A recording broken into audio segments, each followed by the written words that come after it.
This is Corner Talk. What's up, man? So this is Corner Talk. I am UFC Pat. That's Zach. And this is episode 1, man. I'm excited for this. I'm excited to start this journey and, see where it'll take us. Absolutely. Absolutely. Those of y'all watching, thanks for joining us. We're going to go ahead and talk about last week's card and get you ready. Yeah, let's hop into it. All right. So the first fight. Honestly, I was pretty disappointed with this fight. I thought that Cachoeira was going to come out more aggressive like she usually does, but I thought it was going to be like another all or nothing. I thought that she was going to kind of bring the fight to her because, she actually has been training with Amanda Nunes for a while, and I saw some of the sparring footage, some of the things that she was working on, but it's like, I don't feel like when she has a camp, I don't feel like she's working on things to get better. I honestly feel like she keeps the same game plan, but then always like she only makes like this small adjustment, and it's never enough to like really make her stand out because we know she has power.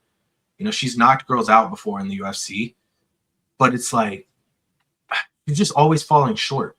I can't pinpoint it. I don't know what it is. I don't know if it's age. I think she definitely had enough activity. She did enough to get that win, but I think that she knows what she was feeling in that cage from Cachoeira, and she was, whenever you were seeing Cachoeira land, there was definitely that impact. And it's someone who has passed like Segula, you would want to, I guess, you need to make these improvements because people know that you have Amanda Nunes in your corner, and maybe she knows that these are the little key things that you need to do to escape with that win. The problem, I didn't say escape with that win, but that's what it comes down to. Whenever there's someone you don't want to take that power from, it's like I just feel like I feel like the hole in her game that everybody knows is she's not a great grappler, but it's like you have Amanda Nunes in the corner who she's a brown belt, I believe. She may have been promoted by now, but work on the grappling. Just learn basics. Learn how to get up if one of these girls takes you down. And like Segula, I thought that was the easiest path for her, was to just take her down and then just, keep the position, throw, elbows, whatever, try some submissions. Like, I thought that was going to be the easiest path to victory. And then Segula came out and surprised me. She was like, no, we're going to keep this on the feet. And, for a majority of the first and second round, she was having some good success. I felt like in the third round, Cachoeira, she kind of learned Segula's movements. She made those adjustments, and then she was landing bigger shots, but it was just like too little too late. And I didn't disagree with it, but again, this was first fight of the night. It wasn't to make those strides to make a bigger impact. Yeah, it wasn't a fight that I was super excited about, but let's move on to the next fight. Dude, this fight was amazing. So Milan Gafarov versus Jacob Viklach. This Polish kid, he showed up. Honestly, I was surprised. So did you see the scorecards that came out? No, I did not. So everybody that I know was talking about how Gafarov was winning the fight, and if he wouldn't have tapped at the last second, literally the very last second, he would have won a decision. And come to find out, scorecards came out, Viklach was going to win anyway. He was going to win the decision. I thought Viklach was winning. I mean, I know everyone's got their different criterias or whatever the case may be, but I think he definitely found that advantage. I believe into round 1, definitely by round 2, that he had the superior grappling, and he utilized it. Now, what I was upset about was my action for the sub almost not happening. Him trying to act like it was all cool. And like, nah, dude, this wasn't a sub. It's like, dude, your head was like hitting the mat. It's like, I don't know. So I'm just glad that with how finicky judging can be in the UFC, that they still were like, let's see what the ref thinks. Oh, that was a sub? All right, sub granted. Yeah, I was glad that, they went to the replay official and they were able to see that, with a second to spare, he did tap. Gafarov, he was trying to be a showman. And I didn't tap, brother, you tapped. Everybody. Yeah, like what are you talking about? It's crazy because the last second, like you can't just do without oxygen for 1 second. I mean, I know the choke was in before that, but get a split decision from the sounds of it. Bro, it just reminds me of when Ricky Simone fought Merab Dvalishvili. Oh yeah, when he got that guillotine on him, and then Merab was like somehow unconscious but conscious. He was just kicking his legs. Like that's what that fight reminded me of. But they ended up giving that to Ricky Simone because they said like he was out, whatever, he was unconscious. But like, bro, have one of those situations here. Like, if you think that you won the fight, brother, go to sleep. Don't tap. Well, that's a lot like with Matt Hamill and Carlos Newton. That iconic power bomb with him in the triangle. He was unconscious, but they just saw Matt get up before Carlos Newton, so they ruled it that Carlos Newton was knocked out by the power bomb rather than he submitted the guy. So it's like you're really at the mercy of the refs in there. Yeah, but overall, I was really into this fight. Viklash, he's actually managed by Joanna Jacek, and I remember when he had his Contender Series fight, she was like hyping this dude up a lot, and I thought he looked good in the Contender Series fight. But when he fought Patchy Mix, and it was like I was there at that fight in Jersey, and I was like, dude, this fight sucks. Like Patchy didn't really want to grapple. Obviously, Viklash being a grappler as well, he kind of shut down. He stood out very well in that fight. I mean, there was already, But in the grand scheme of things, looking at what Patchy Mix did in his short time in the UFC, what does that say about Viklash before this performance? Like beating Patchy Mix in the UFC is not but it was a great fight. Unfortunately, Gafarov, I feel like all he has is that overhand that he just spams. And it's like, I know the dude can wrestle, but he doesn't ever usually use it. So it was kind of disappointing on Gafarov's end, but it was a pretty entertaining fight. It was one of my favorite on the prelims for sure. Oh, yeah. It's a good one. Definitely. Let's go ahead to the next fight. So here we have Wen Kong. Is this one of your favorite ones? Brother. So I had Mora by submission because before Mora moved up weight classes, she was dominating anybody that she could take down. And it was usually pretty fast, first, second round. But then her fights that did get extended, you saw her gas really badly. And it was because she was making that huge weight cut. Now that she's moved up, I feel like it's easier on the body, obviously, better gas tank, all that, strength advantage. Yeah, and that's not what we saw. Wearing weakness in the submission department. Right, in grappling. And my thing was, like you just said, we expect Mora to have a better gas tank because she's not cutting as much weight now. She went out there and looked exhausted by the second round. Like she was not conditioned for 3 full rounds, and it really showed. I don't know what her future holds in the UFC because with this gas tank, she's not winning. There's not enough people to replace someone. No, I agree. I don't think she gets cut. I just think that there's no belt in her future, until she can get her gas tank and cardio in check. I just don't think that she will be able to get to the top. She might kind of hold a gatekeeper role. And I mean, that's not a bad thing, but I just feel like, you're going against Kong here, who we've seen her get submitted by Gabriela Fernandez. We've also seen her gas really bad. And I thought Kong fought a really smart fight because we know she has power, but she was really just trying to piece her up, like she was first round. She found her jab. She was landing some big shots on Mora. And then it was kind of like, I don't know, this fight was a bit of a letdown, especially after that last fight. Like to follow up with this, it was kind of like, wow. She's supposed to be crazy. What are we doing here? This is like one of the female fights that knockouts, bro. Yeah, this is one of the female fights I would have expected on the card to not go the distance, and it went. Sure enough, it does. So, but I'm excited to see if Kong keeps working on her grappling. I'm excited to see where she'll be. I think she'll get some easy fights on the way up because there are some like more striker based females that she'll fight that I think she'll have a good time.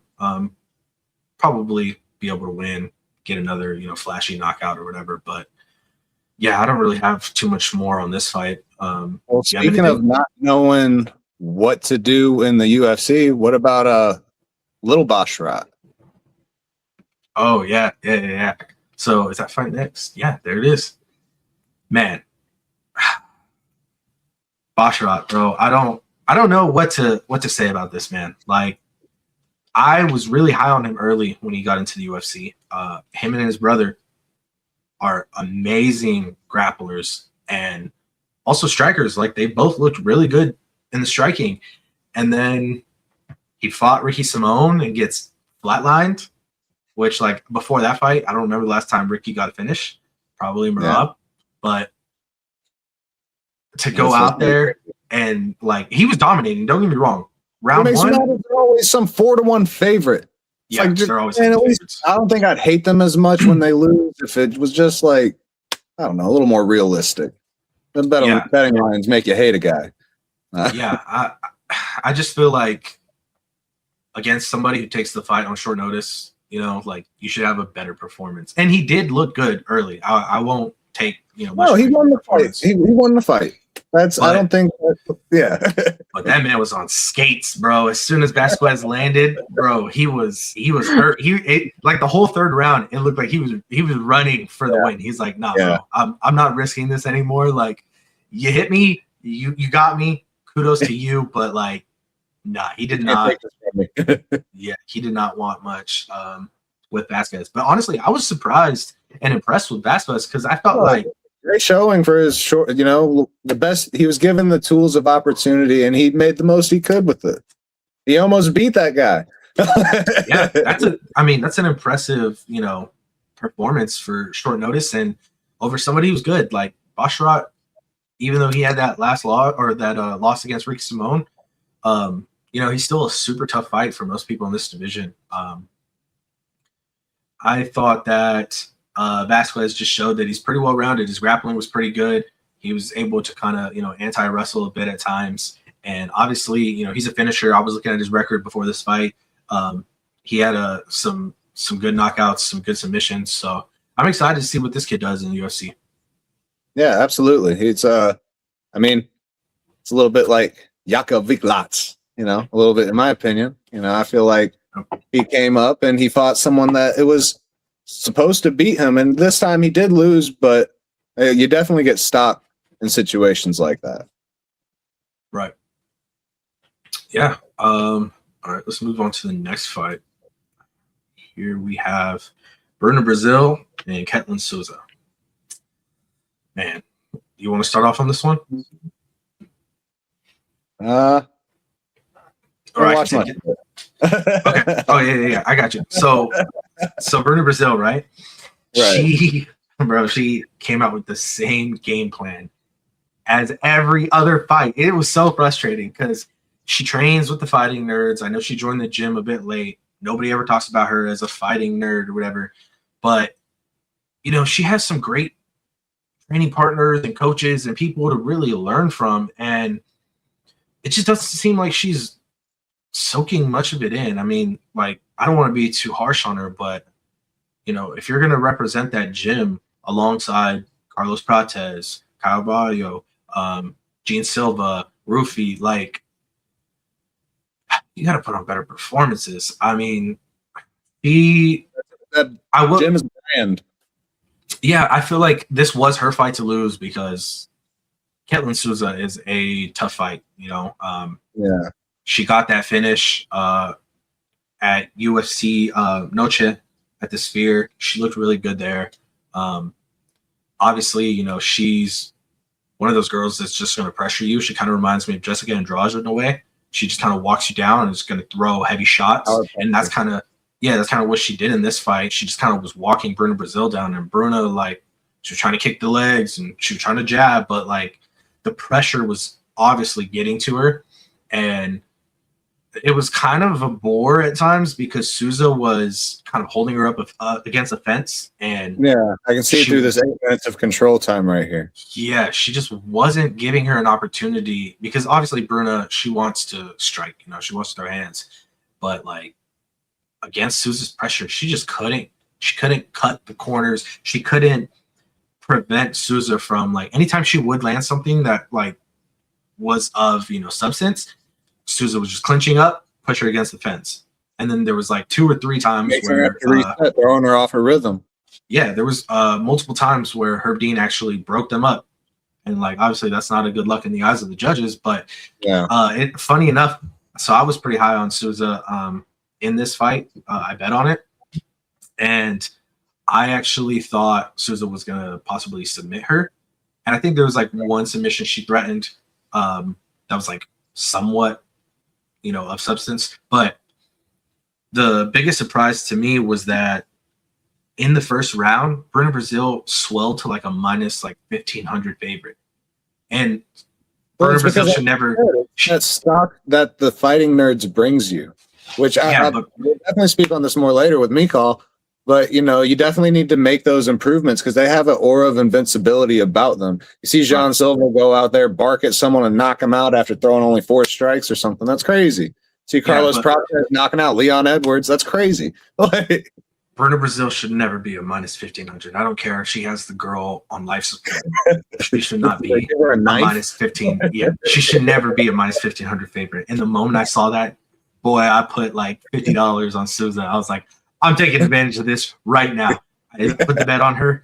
And then oddly enough, in like the 3rd round, the line swayed. Now Souza was like a minus 1,000, minus 1,200.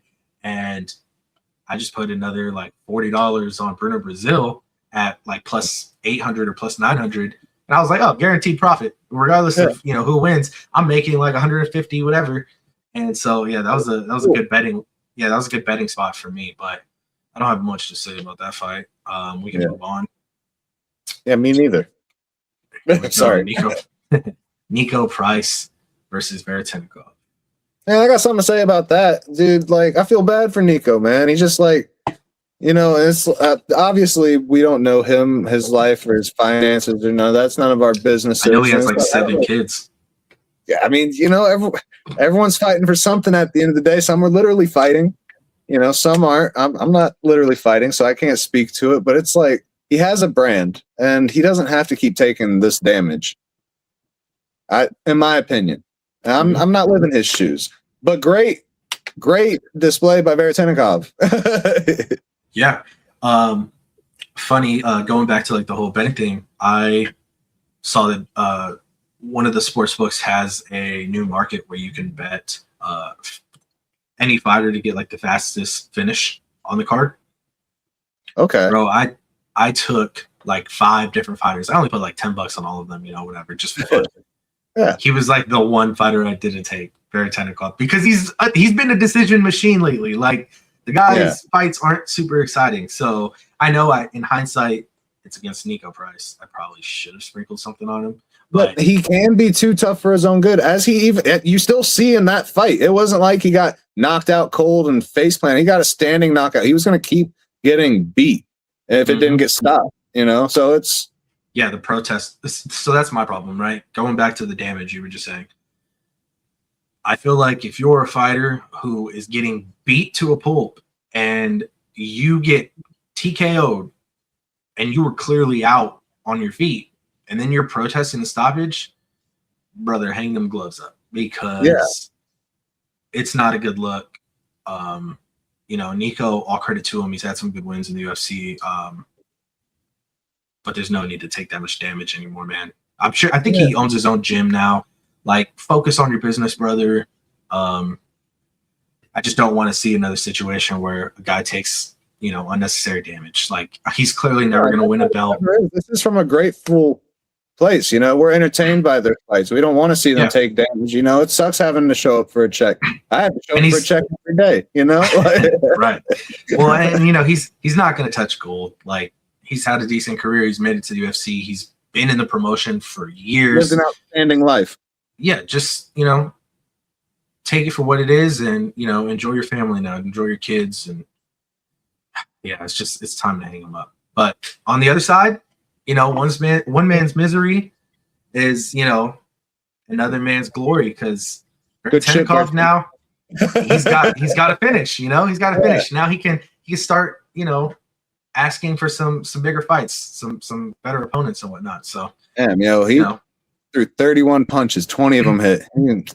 He wasn't missing. I mean, 12 straight to the dome. 12 to the dome. But all right. Who didn't get the finish though? Yeah. I'm aware. I am aware. So here we have Morono versus Donchenko, the Ultimate Fighter winner. If you would have asked me before this card what my one lock was, I would have said Donchenko by knockout. I thought that he was going to make quick work. Knockout was like minus 200 or something. Like it was. It was damn near a sure thing, like death taxes at Donchenko by KO against Alex Morono. But somehow Alex Morono is so tough, bro. Like, much respect to Morono. Like, he just showed how much of a vet he is. He showed, he could stay in there, and he took some big shots. But then he was surprising me because he said fight. He was like, it's going to be weird fighting someone with similar style or whatever. And it's like, nah, not Morono. But then he's out there throwing spinning elbows and shit. But that's my thing, is like, much respect to Donchenko, because you would think like a younger guy, Ultimate Fighter, finale winner, coming against like an older vet, that he would have been more like, no, I'm going to make quick work of this guy. I'm going to put him out, blah, blah. He was super humble the whole week. He was extremely respectful to Alex Morono. He said, you're a veteran. Thank you for taking this fight. Like, it was so wild how respectful he was. Appreciated the situation. Yeah, he was just happy to be there and happy that Morono took the fight. And, going into, I think, the second half of the second round, Donchenko started to get a little tired, and Morono started landing bigger shots. Yeah, he landed something like right on the bridge of Donchenko's nose. He had him bloody. Like, this was a banger fight. This was one of those fights that you show, a non-MMA fan, and, you might be able to convert them, because it was just, let's keep this on the feet and throw everything that we got. Yeah, definitely. I mean, I couldn't believe that he didn't get the knockout. That was a sure. You hit the nail on the head. That's a sure thing that could have happened. It's just, he's so nasty with his elbows, whether it was just a straight up knockout or not. Like, doctor stoppage, I feel like elbows, they're definitely a problem when utilized correctly. And he knows how to do that. He crashes in with such force and slices through. And so it's just oh, sorry. I'm pretty sure, he had a knockdown. So, he hurt Morono, and Morono just stayed in there, man. Like, he did not. That's surprising to me, because that's not, I don't know, through my memory, whenever I think of Morono, I don't necessarily think of him having that big of a dog in him. He had a dog in him that fight. Normally it's he wins it or he loses, and this one, he kept it good. Like you said, definitely entertaining fight. Yeah, man. Much respect to both those guys. That was one of my favorite fights also in the prelims. All right. Now we're going to the main card. Definitely. Sorry. We have Julius Walker versus Dustin Jacoby. I was happy about this one. I was thinking Jacoby KO. I feel like he's found his stride. His last 5 wins have all been KOs. He's not someone who's going to have like a boring fight, it feels. He's looking for the finish. Yeah, I knew Julius might have some problems in this fight. I'm actually a fan of Walker. I've talked to the guy a few times. Super cool guy, super friendly, super humble. And his career is so young still. Like, the guy only has, I think at the time he had six fights, now 7. So he doesn't have a wealth of experience, but you're going against a guy who's, a glory kickboxer. Like, this guy, Jacoby, has, I think it's like 40 or something, 50 professional fights now between MMA and kickboxing. Like, obviously there's a huge skill gap there. But I will say, huge props to Julius Walker, because nobody has taken Dustin Jacoby down more than once in a fight since like 2021. And Julius Walker picked him up and just literally manhandled him in the first round, like multiple times. Like, I was extremely impressed by the wrestling, grappling. It just seemed like, obviously, you know, Jacoby's a vet and he knew how to use the cage wall to his I'm blanking, to his advantage. And, you know, he was just able to get back up. And in that second round, it took like one or two big shots, and Jacoby, you know, he hurt Walker. Absolutely. Again, another impressive performance by Dustin Jacoby. Yeah. Impressive performance. And did you see the clip that came out of Alex Pereira watching this fight? No, I did not. Yeah, so Alex Pereira, he released a video like shortly after this fight of him watching it, and he like wrote a long caption or whatever, basically giving Dustin Jacoby props and saying, like, you know, props to you for representing, you know, Glory Kickboxing and, you know, making that move over to MMA and whatnot. Oh, that's awesome. I like good trauma. Yeah. All right, next fight. This is one of my other favorites on the card. We have Gene Matsumoto versus Farid Basharat. Yeah, you know what's not a banger though? That decision. I think John should have got that one. I disagree. Okay. I'm a big fan of Gene Matsumoto. I just think that Basharat had his number early. Okay. I believe it was the second round. He hurt Gene like bad, like had him on skates for a second. And I just think that was probably what won it in the judges' eyes. He had the biggest moment. Yeah, surprisingly, Sal D'Amato was actually one of the judges that picked Basharat as the winner. But again, Gene Matsumoto, man, every fight that he's had in the promotion so far, he's made it extremely competitive. The guy's cardio is insane. The guy's grappling is insane. He defended multiple takedowns from Basharat. Anytime he did get taken down, he quickly scooted to the cage wall and then worked up and got right back on the feet. And obviously, you know, we know his striking is super high level.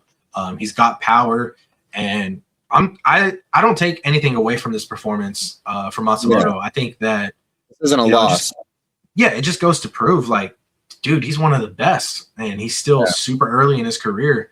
But I just think that Basharat barely did enough because of the damage early that I think they got the right winner here. Okay.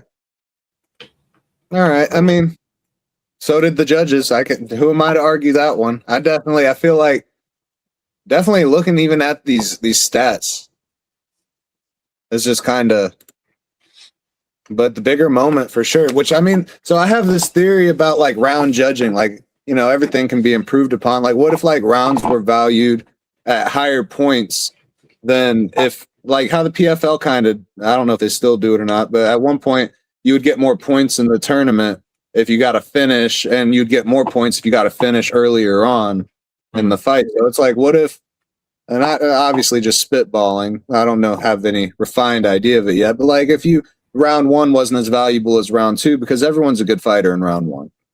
You know, it's who can go to round two and round three.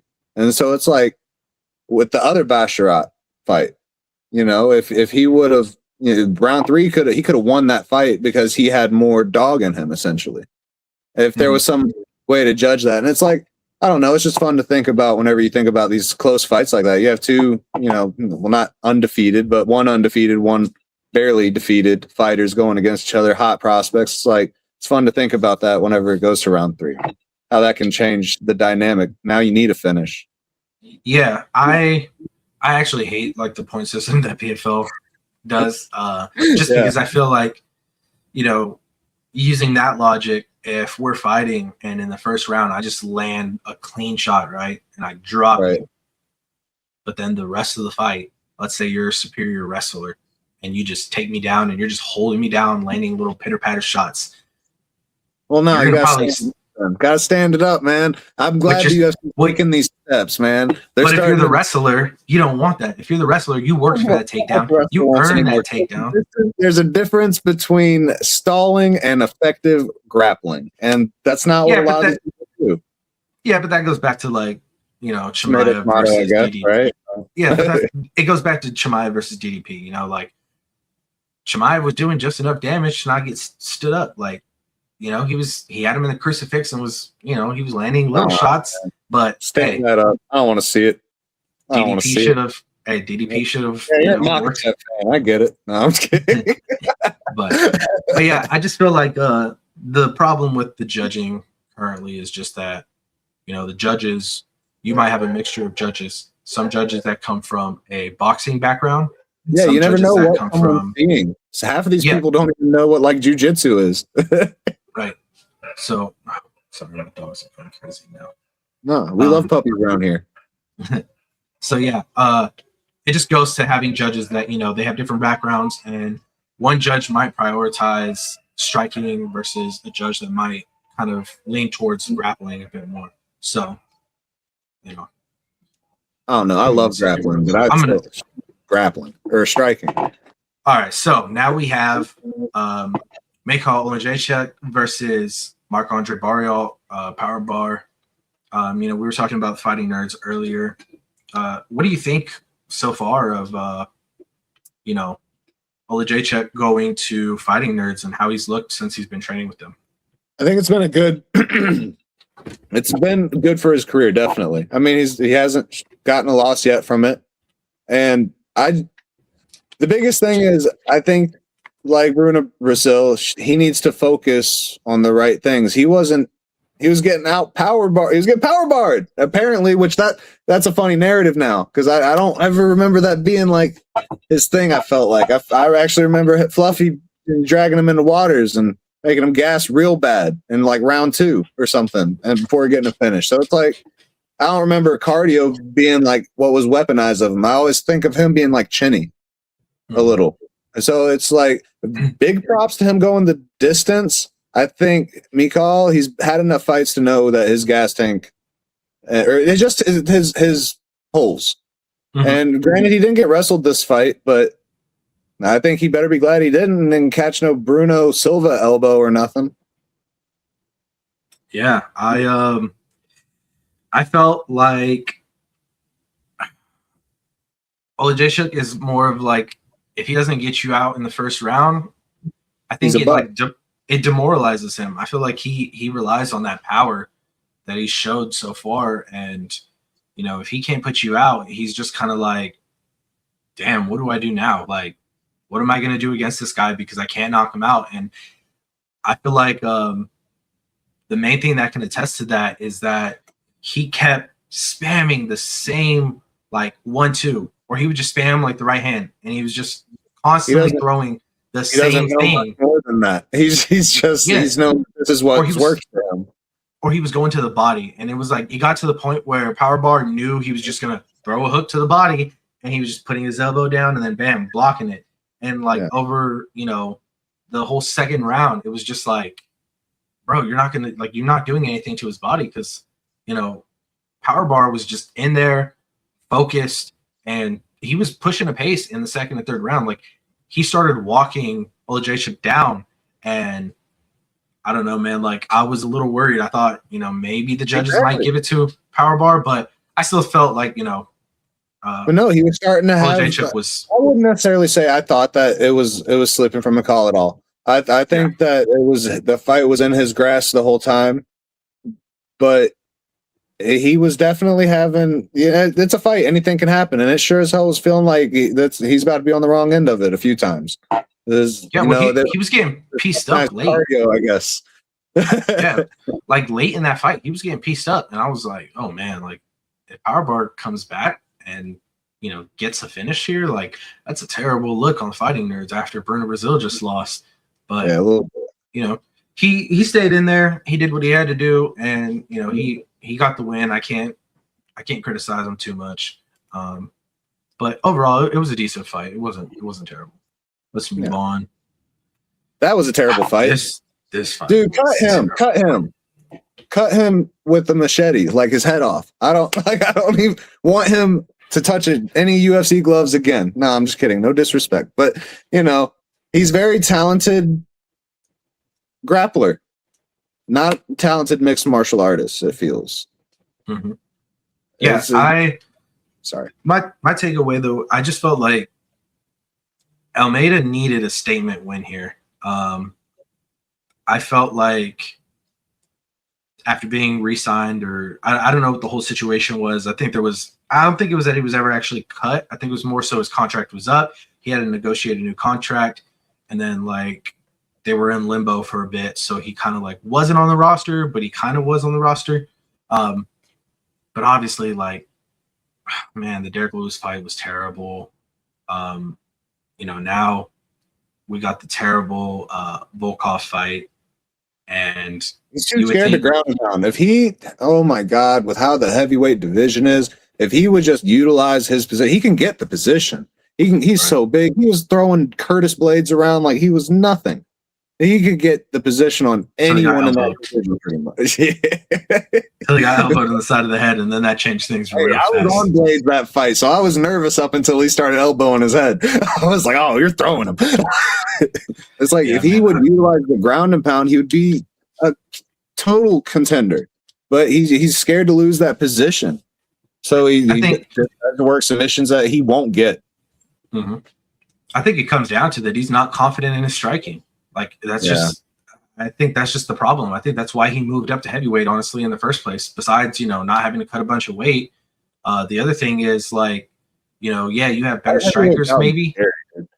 Or I wouldn't even say you have better strikers. You probably have better strikers in the light heavyweight division than the heavyweight division. But the problem is heavyweights are a lot slower. And granted, yes, they hit harder, but a lot of those guys can't wrestle. Yeah, huge skill gap. And Almeida can takedown stopped in this fight. Like I was saying, he gets the position, but he But the problem was, the problem was in this fight, like he wasn't injured.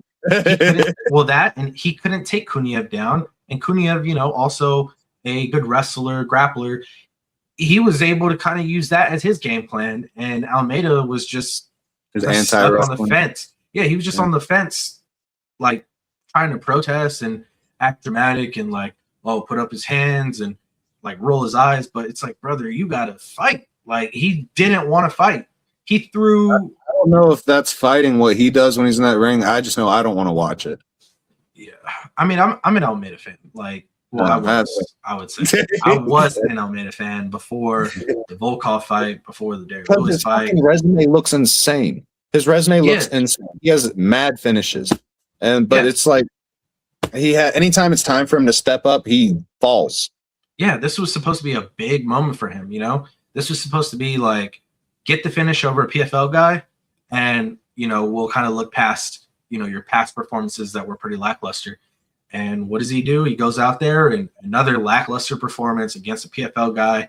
And I don't really know what's next for him. I know his manager released something saying that he's moving back down to 205, which in my opinion is probably better for him. But basically, no. But if he wants a chance of being fucking cool, yeah, maybe. I mean, if he tries to fight anybody that is a decent grappler at 205 that can at least, fight the takedown off for 2 rounds, like I just don't see him having too much success. So I don't know. I feel like this fight was kind of another it was just another performance where he got exposed. Like I really don't know what's next for him. And then Kuniev, like he got the win, but it's nothing to write home about. Fucking tied to Avasa. There we go. I mean, there'd probably be more action in that fight. There's probably going to be a finish, regardless of who Ty fights in either one of these guys. Because Almeida's just going to probably take him down, and Ty's not going to move. He's just going to lay there. I think Kuniev would finish Tuivasa, and Almeida would finish Tuivasa too, maybe. Yeah, grappling. I 100% think he'd find the choke or something, or maybe ground pound. After Ezekiel, it's crazy. Yeah, but Volkov has those arms that are like the length of legs. I mean, Volkov is a huge man, so that's a giant. All right, let's move on to the next fight. This fight was a banger. Yeah. So I was surprised by Albazi's coaches, though. I will say, for round 3, they were telling him to wrestle like a maniac, and I feel like that was probably the craziest thing they could have told him. I feel like he should have been told go for broke. Personally, like you have nothing to lose at this point. You need to take his block off. yeah, I feel like you look into his camp. He's had problems, obviously, and if they're telling you stuff like that when you're clearly losing, you just need to think change, maybe. Yeah, I think the problem here with Albazi, besides, obviously the long layoff and, ring rust is real, especially coming off of like major surgeries. He's had a lot of health issues as well with like his heart, his back. I think that Kyoji Horiguchi is just that good. Like Horiguchi is, he came over from Ryzen, and now like he's just showing how well-rounded he is. Amazing striker, amazing grappler. And, Albazi, I felt like he was just kind of stuck in the mud out there after he got hurt the first time. He just kind of was, I don't want to say he was scared, but I think he was just kind of. It's all mental, and he's in his head. Yeah, he was just frozen under the lights, and, nothing was really working for him. And I feel like he kind of, he just got shut down. Whether that be, Albazi's mental, or whether it's just Horiguchi is that good. And I do think Horiguchi is that good. Horiguchi is that good. I had him this. Everyone had him this fight, obviously. I feel like. Yeah, he was a heavy favorite as well. I think it was 400. But yeah, definitely man. To see what's next for him. I think the Van call out was. I thought unrealistic for him to want that. I just think that's like not happening for him right now. I feel like if he gets one more good one, feed him an Urseg real quick, and he's golden. Like I don't know. I feel like Urseg's better than an Albazi.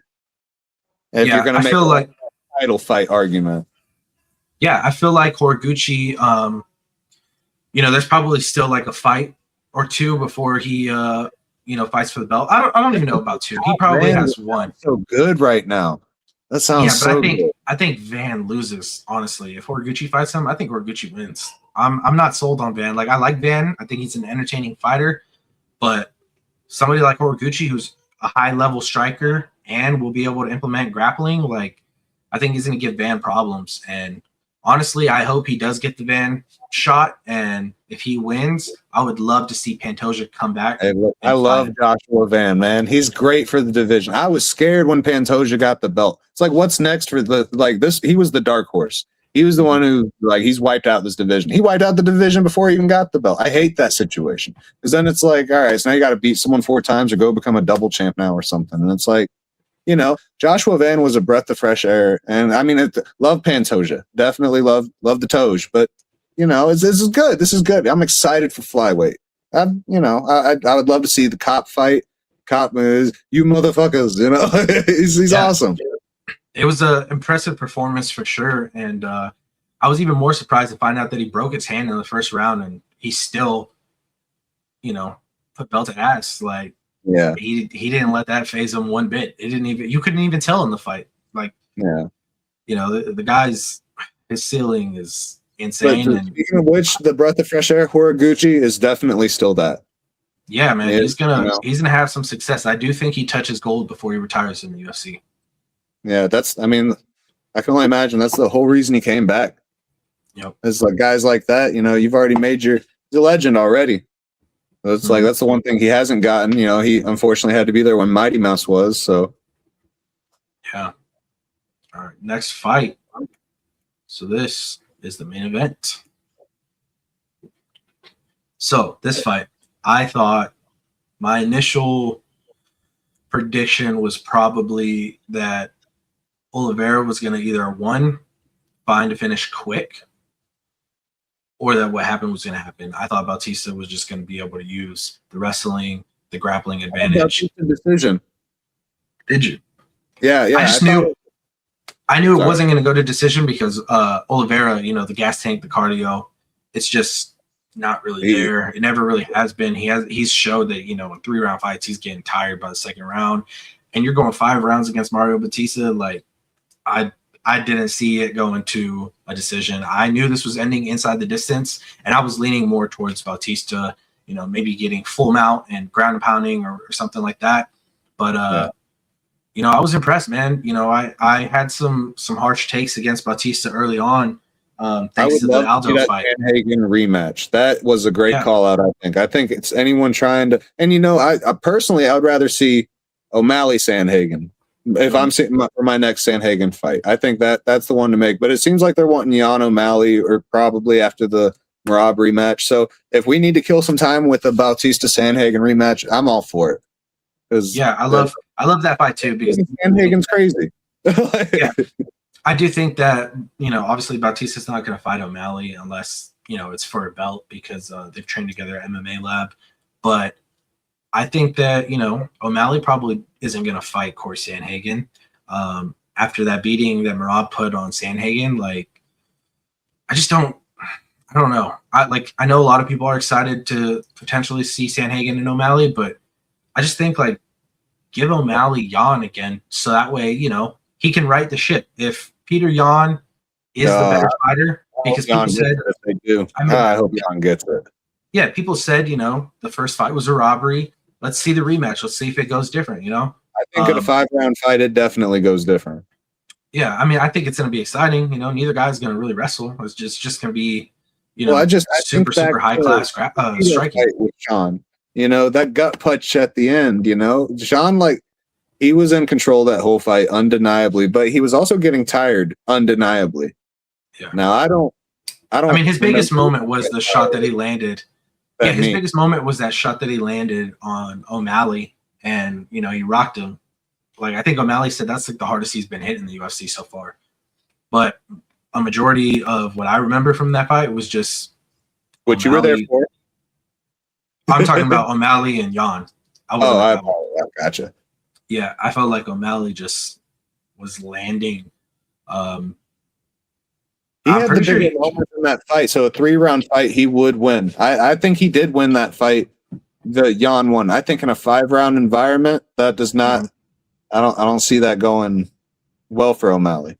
It'd be exciting. I would love that fight, just because I know it's going to be a striker's delight. It's just high level striking on both sides. For sure. But anyway, not trying to take the light from Bautista. I think he definitely he knows the right next move.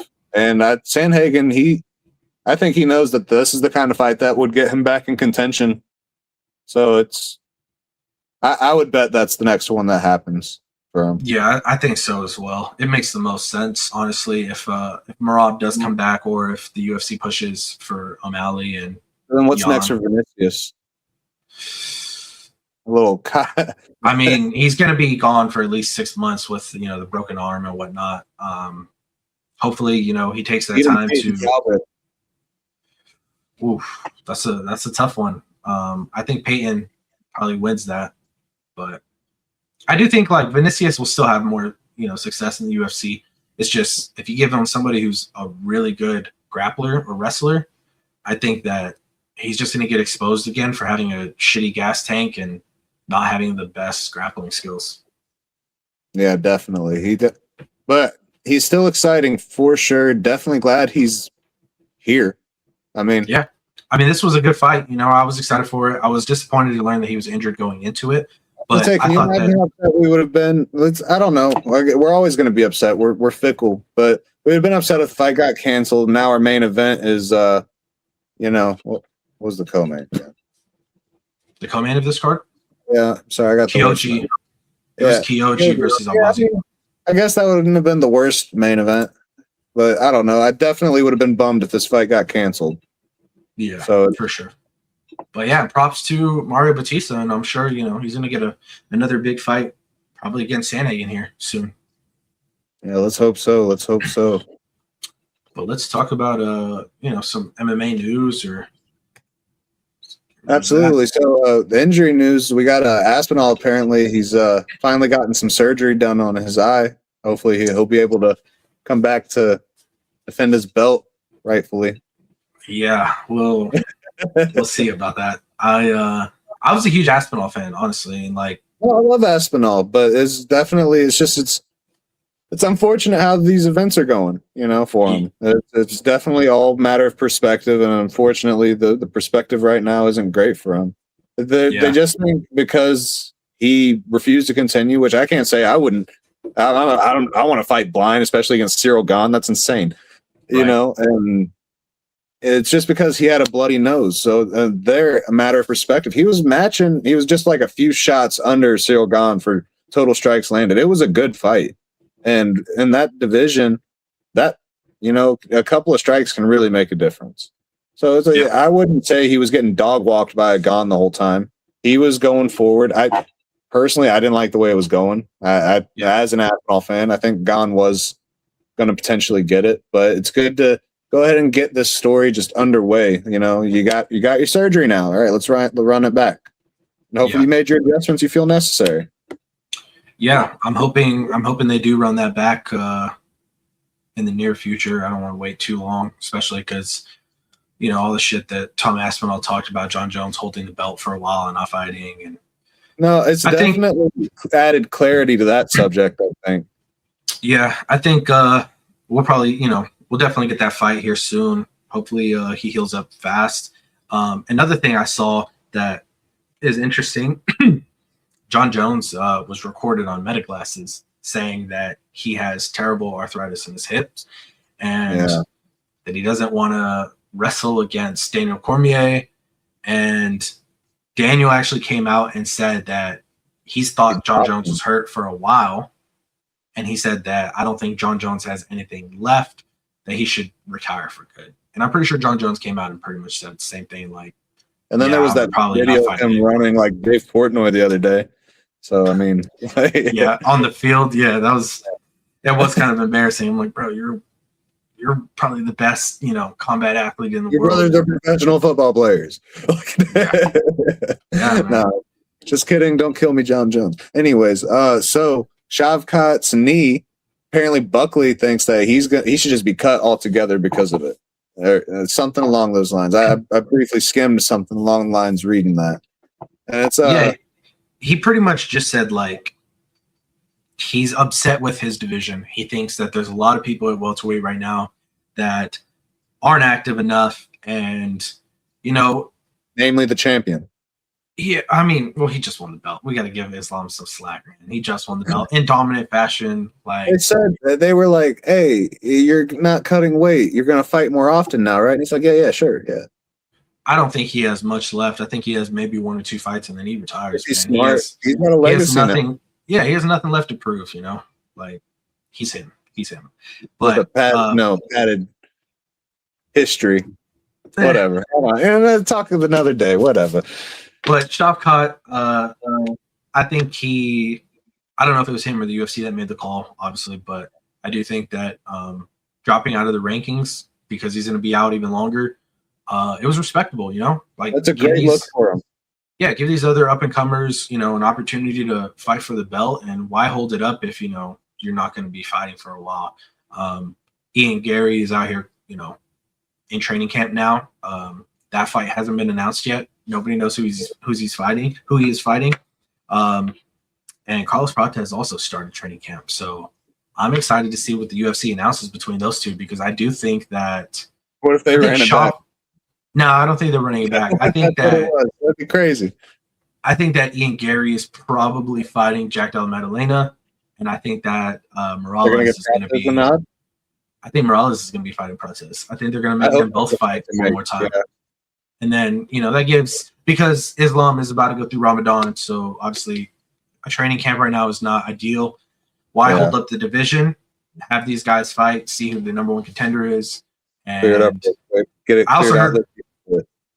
I also heard rumors that Sean Brady's in training camp. I guess he got offered a fight, and they're trying to sign it now. So hopefully, Sean Brady back. Welterweight is one of my favorite divisions personally right now. It feels hot to me. Who do you think the Sean Brady fight is? Buckley? No, Buckley's making a about Shavkat, so he's disgruntled. Yeah, let me look at the welterweight rankings real quick, because obviously it's going to be somebody in the top 10. Yeah. So we have JDM as the number 1 contender. Gary's number 2. Honestly, I say Sean Brady is fighting. I don't think they're going to give him that, because Brady's coming off of the loss and Ian Gary's coming off of the win. Yeah. But you know who I do think it makes the most sense that Sean Brady fights again? Bilal. Bilal Muhammad. Let's see that rematch again. I would love And that. if Bilal doesn't want it, then fuck it. Brady versus Usman. Brady's called for that fight as well. And, there's been rumors that, Usman's going to get the title shot because he's a wrestler. And Islam said he would like to fight Usman because he was pound for pound at one point. If Usman gets the title shot, that's upsetting to me. Don't get me wrong. All due respect to him, but that one boring win against Joaquin doesn't get it. Not in my head. I don't see that happening. Now, if it's fight, that's cool. Whatever, I guess. Mm-hmm. Yeah, I think if Bilal doesn't want the Brady fight, if Usman doesn't want the Brady fight, my last guess, Joaquin Buckley. Why not? Yeah, Buckley versus Brady. That is a good fight. Tears up Brady, I think. I don't know. I feel like Brady. I don't see how he says he's not able to cut to lightweight. I think if he goes to lightweight, he can be a champion. I still think he could be a champion at welterweight. I just think that you're too big for him there. I think, and I don't want people to do stuff that's not good for them, obviously. And if he says that's not healthy, then he knows what's best for him. Just I just see not knowing it. I just see Brady having a lot of success against most of the welterweight division. Like obviously Malcolm Morales is a freak of nature, and the guy has power. And on fight day, he's like 215 pounds or whatever it was. But I just think that Brady beats most of these guys. Brady beats Gary, in my opinion. I think Brady, if he takes, I think Brady, if he takes down Protez, like we just saw Leon Edwards get on Protez's back. If you don't think Sean Brady can do that and finish him, you're crazy. Like, come on. Obviously, everybody has a puncher's chance, and those guys punch really hard. So, you never know. But he hits with a secret weapon they're not used to. He trash talks in the fight. He starts saying, "Oh, you're hugging now," and he's right. He's right. Oh, you're a wrestler. Yeah. But that's all I really have for today? That's all I really have for MMA news, man. I'm looking forward to next week's card with Strickland and Fluffy, but we'll talk about that on the next episode. Absolutely. All right, guys. So that is episode 1. Thank you for watching. Please make sure that you subscribe, leave us a comment, share our stuff on Instagram. We appreciate you, and we look forward to next week's episode. See you next week.